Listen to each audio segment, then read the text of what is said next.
All right. Hi, I'm Cathy. First, I'm going to start off by answering that question with regards to navigating through out of our lockdown at this moment in time, the COVID situation. And the fun thing was the word navigate. And the first thing that came to my mind is watching a lot of television because I like watching singing shows. So I like watching The Voice. And with The Voice, there's Kelly Clarkson that's on The Voice, and she has been noted this year to use the word navigate so much in her feedback and her speech and her talk, that when she says navigate, the two other people that are on The Voice, the judges, the coaches that are on The Voice, actually drink. So they drink every time she says navigate, they go for a drink. And that's basically that kind of year it is about. The Voice, singing is something that I have a passion for, that I enjoy, and actually drinking, but drinking not the alcoholic type of drink. During this time frame, it's been drinking bubble tea. My kids and I love bubble tea, which is basically more of an Asian drink, basically with black tea or green tea with little tapioca balls that are inside those teas. So those have been our favorites. So we've been going out quite a bit, and with our, I guess with the pandemic, in the sense of going out quite a bit, meaning going to takeout places and getting takeout to take home, and bubble tea has been our drink of choice. So sharing time with family, doing things, helping the community by taking in purchasing local as well has been a big key during the pandemic. But we go back to the singing aspect of it as well. Is during the pandemic time, there was a little less singing.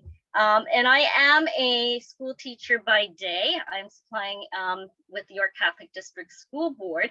So you can kind of see school board behind me. But singing in school actually had to be muted as well, because that was one of the things that we couldn't do. So during the time frame of the pandemic, we really weren't even together in the classroom, weren't allowed to sing, couldn't even sing the national anthem. That is starting to ease up a little now. So the students at school, they are masked, they wear their masks in class, they are allowed to sing, not shout, sing the national anthem when it is played. So that is something that is a nice gradual transitioning, that we can come out and sing a little more again. And that kind of ties in with Richmond Hill Arts Council, the group that I am with at this moment in time. With the Richmond Hill Arts Council, I am the Director of Corporate and Public Relations. So we've got a number of different directors. In just a moment, I'm going to pull up my slide presentation, which isn't a lot and from a teacher's point of view, but bear with me one moment.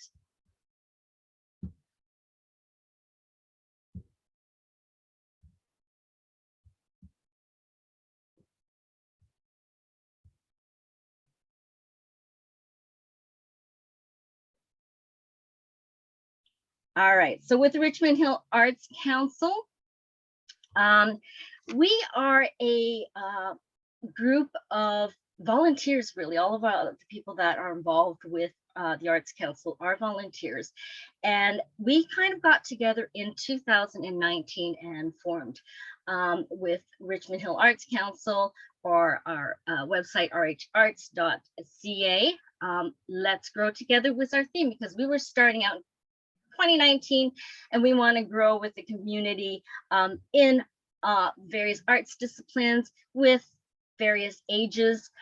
So we started our gatherings just at that time. And I think we had one or two, or maybe three, and then they turned into Zoom gatherings right about that time frame. So we were doing Zoom events.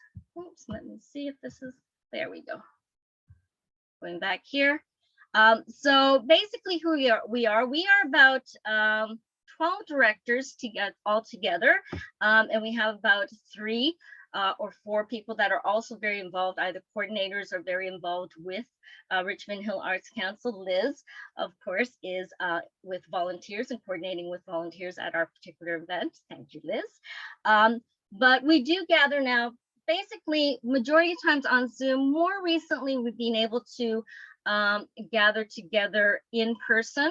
But we are a nonprofit organization that supports all the arts disciplines.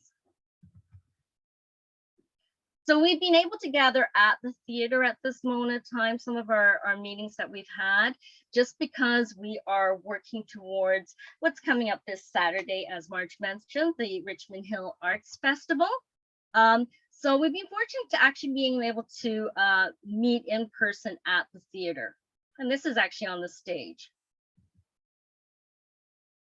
During the time of 2019, we've been really kind of extending and gathering members. So if you go on our website, you find out it's really part of our organization is tied into having membership and having members.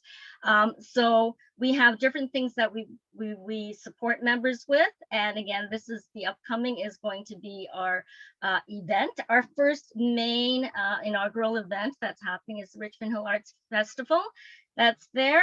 The members that have signed up are able to, especially vendors, be able to get the discounts off the table. So there'll be quite a few vendors attending this weekend on Saturday. Membership benefits also include a listing of the artist directory as well. So that basically you would have your name in our artist directory that people can look for you if you want to be there. And we also have the artist spotlight that will be on our website as well for as a member. What's been really key after getting our reach out for our membership is that we do have a funding from the government, Horizons funding, to provide classes. So we've developed a program with classes, seniors art classes, which started in just in October and November of 2021. So everything's been really tight from 2019 and then deciding, yes, we are going to go ahead. We actually didn't decide whether or not we would continue with our art classes until, I guess, more August, September, when we saw the numbers dropping and the kind of community opening up and the pandemic easing a little bit, and just kind of going with the guidelines, the health guidelines. We decided that perhaps we were able to start our seniors art classes, and we did so mainly at the theater. And these art classes are really for those that are 55 and up. And we've had 9 different instructors that provided various classes that seniors were able to take and partake in. Some of the classes to just go through, because these classes and the works that people are doing culminate into the Richmond Hill Arts Festival, where we would have a display of their creations and their works that they've done through the classes at the Richmond Hill Arts Festival. We had folk dancing and Zumba with Mirella, which was really neat because it was on the stage. I did have a friend who actually took the class and was kind of amazed to be in the wide open space. And that was the nice thing about having it at the theater, because it was very airy. It wasn't enclosed and people had the spacing and were spaced apart in order to do a little bit of exercise and movement. Katie Argyle, we were able to, again, with the open space and the separation, we were able to work with clay and hand building ceramics. So we had senior classes there. Reduction Linocut printmaking with Andrea and a lot of the sessions that we had were over 5 weeks. So it was a 2-hour session over a 5-week time frame. So there's a number of things that the participants were able to build on and learn. We had a celebrity singing artist, Lanny Shum, also conduct some classes looking at songs from the 60s and 70s. Yes, the 60s and 70s. He picked some songs and he also taught that. So he had some classes as well.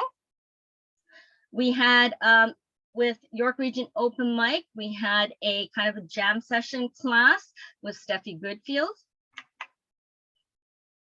And she's going to be the main person that's going to be there with the entertainment. So when we talk about the Richmond Hill Arts Festival, there will be entertainment, there will be musicians, there will be music there, singers, songwriters, and that's being coordinated. Thank you to Steffi Goodfield of York Region Open Mic. Legacy Writing 101 with Kat Weaver. That was a class that she conducted in kind of sort of like writing your memoirs or poem or some things that you can kind of leave for a legacy for yourself, for your family. So that was a class that was attended by a few people. We had Sing Song for Seniors with a person called Miss Liz. That's of course our Miss Liz that's here as well. That was a great class where we had a different approach to singing as well. And I know the people that I've talked to have really enjoyed that class. Papier-Mache Ornaments and Creations with Mack Weaver. Mack is one of the directors of Richmond Hill Arts Council as well. She's tied in with communications and marketing. And Fun with Fusing with Wendy, Emery, and Wendy is also part of our director with the Richmond Hill Arts Council, producing the glass fusing, so making different jewelry or creative pieces using glass. So we had a number of 9 different classes that were put together during the short time frame, and this basically from September to now is built up to developing into the Richmond Hill Arts Festival, which is happening on Saturday, November 20th at the Richmond Hill Center for the Performing Arts. Basically, we're going to have the artist creations that are there. We are going to have vendors that are there and the live performances. Now, when we first started off and we started to talk to the theater, it was really down to a limited number of vendors. Right in September, it was really down to about 9 vendors because we wanted to make sure with protocols that we would have the spacing for people to move about. The theater does require that you be double vaxxed. It does require a check. It does require people walk around with their masks on.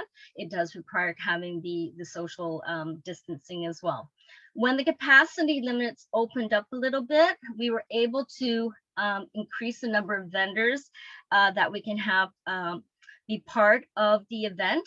However, we did not, as Richmond Hill Arts Council, did not really want to go to the max capacity because we still wanted to have the transition, the gradual transition. So we basically have about, I would say 18 vendors at this moment in time. So they're going to be nicely spaced out throughout the theater, through the Plaza Suite, not in the theater, but in the Plaza Suite, in the main lobby area, around the main lobby. So there's a lot of space. And the nice thing about the Richmond Hill Center for the Performing Arts is because of the glass and the tall ceilings, it's not as confined. The Richmond Hill Center for Performing Arts also have staff on hand to do the checks, and they also have staff on hand to make sure that people are keeping their social distancing as they go through the festival. So it's really, it's an in-person event. So families can come. It is free. So there is no cost to attend this particular event that we have. We've got performances right from 10 o'clock to 4 p.m.